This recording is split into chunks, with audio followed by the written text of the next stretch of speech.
There is something inherently fulfilling about putting in manual effort not only to fix something, but to improve it as well. Restoring and building this S4 along with my TT has been the highlight of my year. The feeling you get by iteratively improving something by your own research, time, and effort is something that is really hard to put into words unless you've experienced it. If you haven't, try it. Why are project cars satisfying? The way I see it, the key here is that it is you doing the action and obtaining the result through that action. You being the one performing the action and causing the result provides a sense of gratification. This can't be the only factor though. Having a project car is not purely researching and installing parts. There's more to the process, something entirely out of your control, which I think makes the process that much more fulfilling.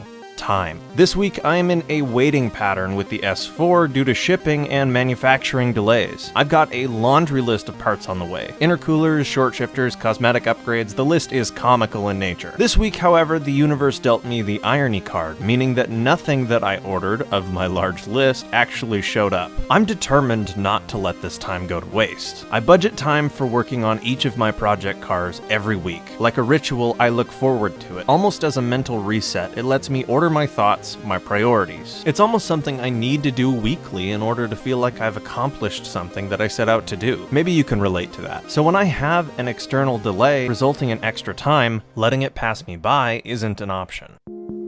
Often during these weeks, which I call dead weeks, I find myself reflecting. This week, I'm questioning whether I actually think delays themselves are a bad thing. How do delays relate to the satisfaction you get from working on a project? After a week of thinking on this, my answer is actually a little different than I initially expected. Here's how I see it. This was kind of a week-long mental experiment for me, and this is how I approached it. What I learned, I'm going to divide into 3 different phases, and maybe you'll find this useful.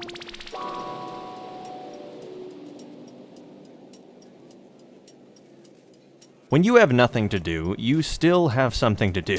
Especially with project cars, there will always be something you can do. This is my first priority during this dead week. Projects are the culmination of hours of work, the combination of small details amounting to a larger result. What I mean by this is that the small details matter. Small improvements add up, and checking off the less fun items from the bucket list will result in a far better final product. For an example, a while ago I wrapped the interior trim of my S4 with carbon to modernize the look a little bit. When I initially did this, part of the interior trim that I was wrapping was actually cracked, and after I wrapped it, you could still notice the crack through the wrap itself. This is a super minor detail, and it's something that 90% of people wouldn't even notice, but it's something that I can't stop looking at whenever I drive the car. I've had replacement trim that I've been meaning to rewrap for a while, and this is a great time for me to put it on. The only downside is I need to wait for wrap to actually get here, but I can open up and double check that this is the right part, and it looks like it is. The detail is incredibly small, but details matter to me, so this was worth doing.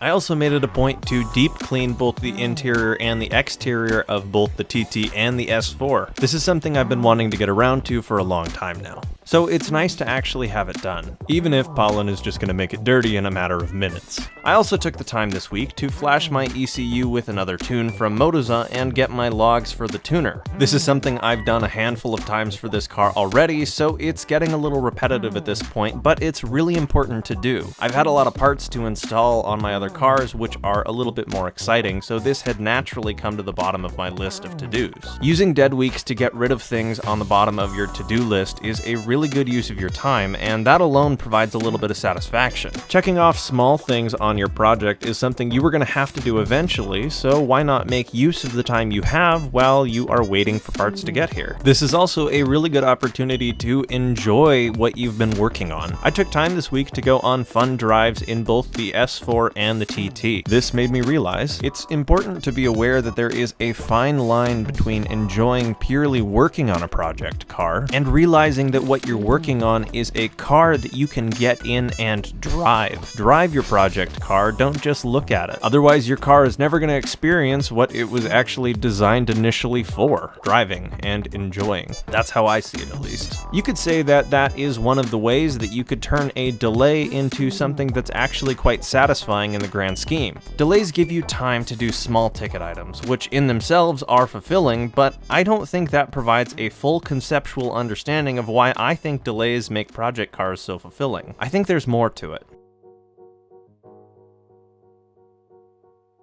A project is valueless without a plan. Waiting is an unfortunate reality of working on project cars. Waiting for shipping, waiting for funds, waiting for the bespoke part to be made, or waiting for the spark of an idea inspiring the direction you actually want to take your project. Waiting can affect every aspect of the process. I use these dead weeks to plan my project roadmaps. I subscribe to the thought process that mindlessly picking parts and modifications for your car isn't a great recipe for a good build. I think you should be intentional with everything you do to your car, and at the end of the process, you're going to be thanking yourself for putting in so much effort initially rather than just getting the parts everyone else goes with. I've done a lot of research on every part that I've put on all of my project cars. The importance of having a plan for where you want to take your project is something that you can't understate. Having time to do actual research on the parts you buy rather than just buying the first thing you see is also going to improve the end quality a lot more. I've done a lot of work for the S4, and a lot of it was done in pretty quick succession. Taking time to determine where I want to go in the future has really helped me define what I want from this car. I've done a lot of work to the S4, and this has helped me to determine that the next upgrades I want to make are related to the transmission, as well as cosmetics like boost gauge and taillight locations and improvements. Hopefully these are here for the next episode though.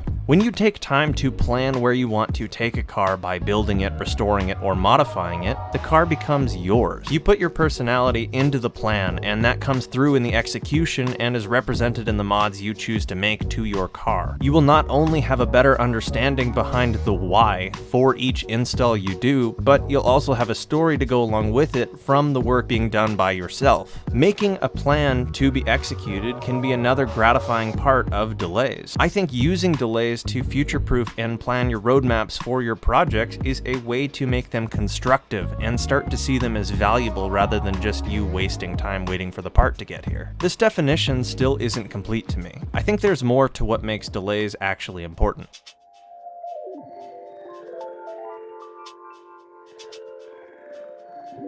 Delayed gratification has merit. Waiting itself isn't fun, but without waiting, there really isn't any anticipation. I want you to imagine a hypothetical world where you don't have to wait for anything. In this hypothetical world, can desire actually exist if obtaining everything is instantaneous? Sure, it sounds fun to have everything you could ever want immediately, but when you've had everything, can you really want anything? Applying this to cars, and project cars specifically, if you don't have to wait, then you already have. And if you already have, you can't want. And if you don't want something, what's the point of getting it? What's the point of building a project in the first place if you already have it? It's no longer a project if you don't go through the process of waiting. I'm digressing and getting deep into philosophy, but it's interesting to me, so I'm gonna keep it in. All I'm getting at is that there are a lot of ways you can look at the concept of delays and waiting. You can choose to treat them as wasted time, but I choose not to. Without delays, you skip the part where you build excitement, where you're looking forward to something. Another example is Christmas. I don't think it would have nearly the same impact on children had there not been months of build-up to it. While having no delays would be great from a time-saving standpoint, it kind of removes the importance of the decisions that you make when it comes to deciding what to do. One of the only provably finite resources is time. Having to actually wait for a part to get here puts a lot of weight behind deciding the part that you order. That strengthens the idea that having a plan is critical when you're undergoing any sort of a project.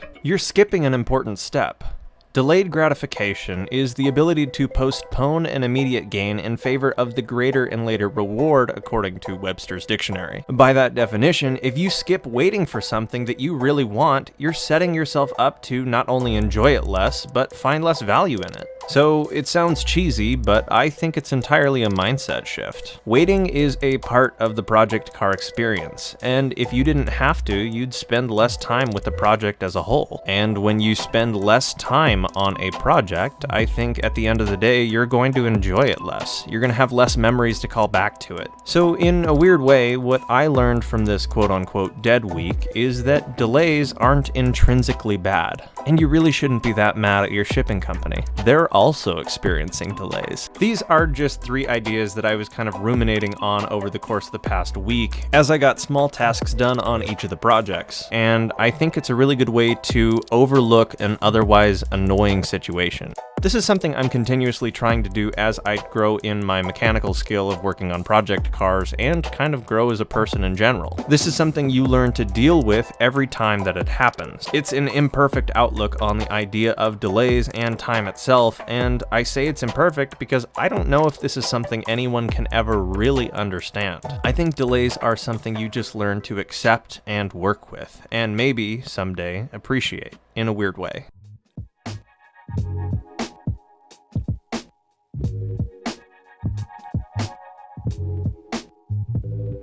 Working on project cars and projects in general has a lot of real-world connections to life lessons and ideas from philosophy. So if you guys like this kind of philosophical talk about cars and life lessons, I can make a series out of it. I can maybe make one of these monthly to come out along with our actual build series for these cars. Let me know either way. Everybody deals with delays and setbacks. How you deal with these external setbacks is up to you. Make them constructive.